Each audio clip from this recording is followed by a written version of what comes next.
ഇന്ന് പത്രമാധ്യമങ്ങളിലൂടെയും അല്ലാതെയും നമ്മൾ ഏറ്റവും അധികം കേട്ടുവരുന്ന ഒന്നാണ് പെട്ടെന്നുള്ള മരണം അഥവാ കുഴഞ്ഞു വീണുള്ള മരണം. പ്രത്യേകിച്ച് ചെറുപ്പക്കാരിൽ നമ്മുടെ ബന്ധുമിത്രാദികൾ, നമ്മുടെ സുഹൃത്തുക്കൾ, നമുക്ക് ഇഷ്ടപ്പെട്ട കായിക താരങ്ങൾ, സിനിമാ താരങ്ങൾ, അങ്ങനെ പലരും ഇത്തരത്തിൽ കുഴഞ്ഞു വീണ് മരണപ്പെടുന്നു. ഞങ്ങളുടെ സമീപ പ്രദേശമായ മൂവാറ്റുപുഴ, പെരുമ്പാവൂർ മേഖലകളിൽ തന്നെ കഴിഞ്ഞ 2-3 ദിവസത്തിനുള്ളിൽ തന്നെ 8ഓളം യുവാക്കളാണ് ഇത്തരം മരണത്തിന് കീഴടങ്ങിയത്. അതുകൊണ്ട് തന്നെ ഈ ഒരു കാര്യം ചർച്ച ചെയ്യേണ്ട വിഷയം എത്രത്തോളം ഉണ്ട് എന്ന് നിങ്ങൾ മനസ്സിലാക്കേണ്ടതാണ്. ഒരു കാരണവുമില്ലാതെ പൂർണ്ണ ആരോഗ്യവാന്മാരായ ആളുകൾ ഫുട്ബോൾ മാച്ചിനിടയിൽ, അല്ലെങ്കിൽ ജിമ്മിൽ വ്യായാമം ചെയ്യുന്നതിനിടയിൽ, അല്ലെങ്കിൽ ഉറക്കത്തിൽ മരണത്തിന് കീഴടങ്ങുന്നു. എന്താണ് ഇതിന് കാരണം? എന്തുകൊണ്ടാണ് ഇത് സംഭവിക്കുന്നത്? ഇത്തരം അവസ്ഥകളിൽ നമുക്ക് എന്തെല്ലാം മുൻകരുതലുകൾ എടുക്കാം? ഇത്തരം കാര്യങ്ങളാണ് ഞാൻ ഇന്ന് വീഡിയോയിലൂടെ ഷെയർ ചെയ്യാൻ ഉദ്ദേശിക്കുന്നത്. ഞാൻ Silju Muhammad. I am a fitness trainer and a chiropractor. ഈ അടുത്ത കാലങ്ങളിൽ ഇത്തരം വാർത്തകൾ വളരെയധികം കേട്ടുവരാറുണ്ട്. നമ്മുടെ പ്രശസ്തനായ സിനിമാ താരം കലാഭവൻ നവാസ് ഹോട്ടൽ മുറിയിൽ കുഴഞ്ഞു വീണു മരിച്ചു. അതുപോലെ തന്നെ ജിമ്മിൽ വ്യായാമം ചെയ്തുകൊണ്ടിരിക്കുന്ന ഒരു യുവാവ് പെട്ടെന്ന് കുഴഞ്ഞു വീണ് മരണപ്പെടുകയുണ്ടായി.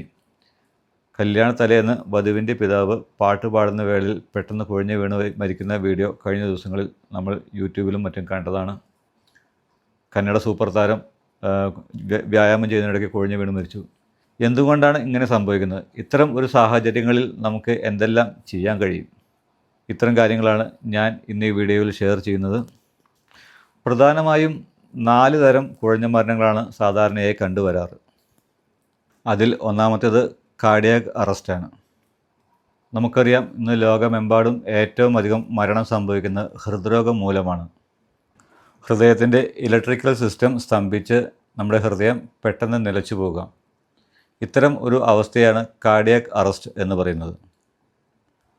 ഈ ഒരു ബുദ്ധിമുട്ട് സംഭവിച്ചു കഴിഞ്ഞാൽ 4 മുതൽ 8 മിനിറ്റിനുള്ളിൽ കൃത്യമായ പരിചരണം കൊടുക്കാൻ സാധിച്ചില്ല എന്നുണ്ടെങ്കിൽ അയാൾ മരണത്തിന് കീഴടങ്ങും. ഈ ഒരു അവസ്ഥയാണ് കാർഡിയാക് അറസ്റ്റ് ഡെത്ത് എന്ന് പറയുന്നത്. ഇന്ന് ഈ ഇന്ത്യ രാജ്യത്ത് ദിനം പ്രതി 7000-ഓളം ഹൃദ്രോഗ മരണങ്ങൾ സംഭവിക്കുന്നതായിട്ടാണ് പല പഠനങ്ങളും പറയുന്നത്. ഇത്തരം കാർഡിയാക് അറസ്റ്റ് സംഭവിക്കുന്ന ആൾക്ക് ഒരുപക്ഷെ മുമ്പ് ഇത്തരത്തിലുള്ള യാതൊരു ശാരീരിക ബുദ്ധിമുട്ടുകളും ഉണ്ടാകണമെന്നില്ല, മറ്റ് അസുഖങ്ങളൊന്നും ഉണ്ടായിരിക്കണമെന്നില്ല. പക്ഷേ നല്ല കംഫോർട്ട് സോണിൽ മറ്റുള്ളവരുമായി സംസാരിച്ചു കൊണ്ടിരിക്കുമ്പോൾ പെട്ടെന്ന് കുഴഞ്ഞു വീഴുക, അല്ലെങ്കിൽ എവിടെയും സേഫായിട്ട് എവിടെയെങ്കിലും ഇരിക്കുന്ന ഒരു സമയത്ത്, അല്ലെങ്കിൽ ഉറങ്ങുന്ന സമയത്ത് പെട്ടെന്ന് കുഴഞ്ഞു വീഴുക. ഹൃദയത്തിൻ്റെ മിടിപ്പ് കുറയുമ്പോൾ മാത്രമല്ല, ഹൃദയത്തിൻ്റെ മിടിപ്പ് ക്രമാതീതമായി കൂടുമ്പോഴും ഇത്തരം മരണങ്ങൾ സംഭവിക്കാം. ഹാർട്ട് അറ്റാക്കും കാർഡിയാക് അറസ്റ്റും രണ്ടും ഹൃദ്രോഗം മൂലം ഉണ്ടാകുന്നതാണ് എങ്കിലും രണ്ടും രണ്ടായാണ് കണക്കാക്കപ്പെടുന്നത്. ഹാർട്ട് അറ്റാക്ക് എന്ന് പറയുമ്പോൾ നമുക്കറിയാം, നമ്മുടെ ഹാർട്ടിലേക്കുള്ള പ്രധാന രക്തക്കുഴലുകളിൽ ബ്ലോക്ക് ഉണ്ടാകുകയും അതുമൂലം അങ്ങോട്ടുള്ള ബ്ലഡ് സർക്കുലേഷൻ കുറയുകയും ചെയ്യുമ്പോഴാണ് ഹാർട്ട് അറ്റാക്ക് സംഭവിക്കുന്നത്. പക്ഷേ അതിന് നമുക്ക് മുൻകൂട്ടി അറിയാൻ പല സിംറ്റംസും നമ്മുടെ ശരീരം തന്നെ നമുക്ക് കാണിച്ചു തരും. ഏകദേശം നമ്മുടെ താടേലുകൾ വേദന, നമ്മുടെ പുറം ഭാഗത്ത് വേദന, കൈയുടെ കുഴഭാഗത്ത് വേദന, അല്ലെങ്കിൽ ശരീരം അമിതമായിട്ട് വിയർക്കുക. ഇത്തരം ഒരു അവസ്ഥകളിൽ നമുക്ക് ഊഹിക്കാം നമുക്കൊരു ഹാർട്ട് അറ്റാക്കിൻ്റെ ലക്ഷണമാണ് എന്നത്. അപ്പോൾ അവർക്ക് എത്രയും പെട്ടെന്ന് ഹോസ്പിറ്റലിൽ പോയി അതിനുള്ള ചികിത്സ എടുക്കുന്നതിനുള്ള ഒരു സമയം ലഭിക്കും. പക്ഷേ കാർഡിയാക് അറസ്റ്റ് അത്തരത്തിലുള്ള ഒന്നുമല്ല. കാർഡിയാക് അറസ്റ്റ് സംഭവിച്ചാൽ സഡൻലി ആൾ കുഴഞ്ഞു വീഴുകയാണ്.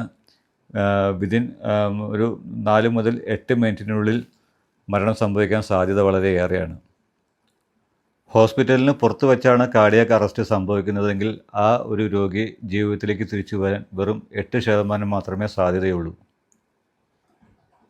ഇത്തരം അവസ്ഥകളിൽ ഈ ഒരു ബുദ്ധിമുട്ട് അനുഭവിക്കുന്ന ആളുകളുടെ അടുത്ത് ആരെങ്കിലും നിൽക്കുന്നുണ്ടെങ്കിൽ അവർ എടുക്കേണ്ട സംയോജിതമായ തീരുമാനമാണ് പ്രധാനം.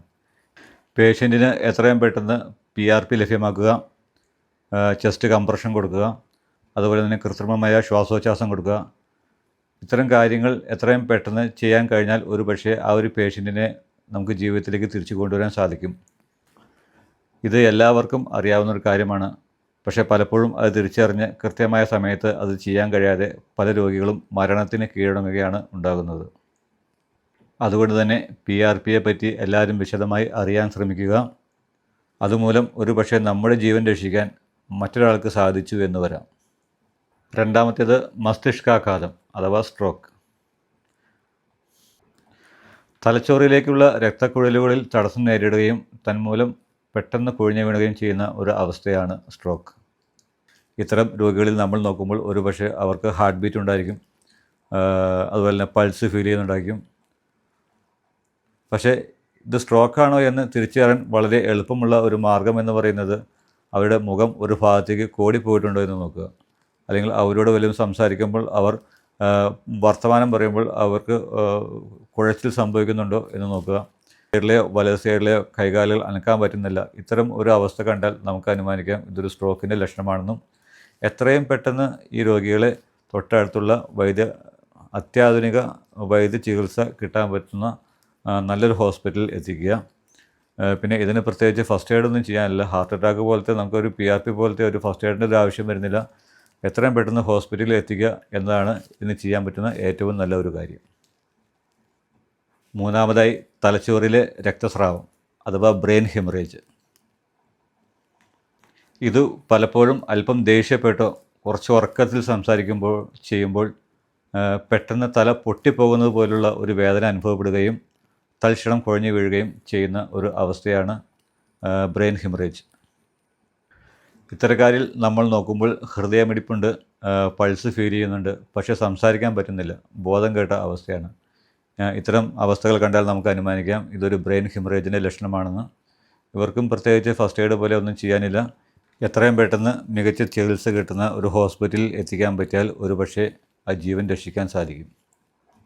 നാലാമത്തത് അപസ്മാരമാണ്.